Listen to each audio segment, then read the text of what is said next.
এই হলো গ্রামের দিনহীন এক কৃষক, নাম তার রামু মিয়া।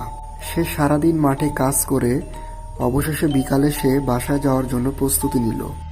রামু মিয়ার বাসায় যেতে যেতে বিকাল গড়িয়ে রাত হয়ে গেল এবং সে যেতে যেতে বলে, কাজ আর কত করি, আজকে অনেক কাজ করা হয়েছে, শরীরে অনেক ক্লান্ত লাগছে।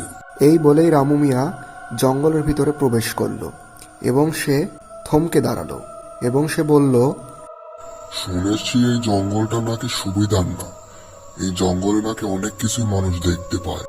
আল্লাহ জানে আজকে আবার কি হতে যাচ্ছে।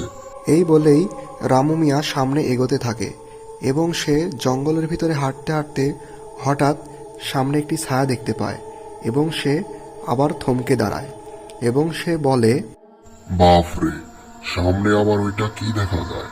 কোনো কিছু ছায়া মনে হচ্ছে, না, সুবিধা ঠেকছে না। এই কথা বলেই রামু মিয়া ওখান থেকে দৌড়ে পালালো। এগোতে এগোতেই রামু মিয়া লক্ষ্য করে তার পায়ের সাথে কি যেন হোঁচট খেল এবং সে ঠাস করে মাটিতে পড়ে গেল। ওরে বাবা রে, পায়ের নিচে কি আসিল রে, দেখতে পাইনি। এবং রামু মিয়া মাটি থেকে উঠতেই দেখতে পায় তার মাথার উপরে যে একটা বড় গাছ আছে সেই গাছের উপরে কি যেন একটা দেখা যায়। রামু মিয়া সেখানে অজ্ঞান হয়ে পড়ে যায়।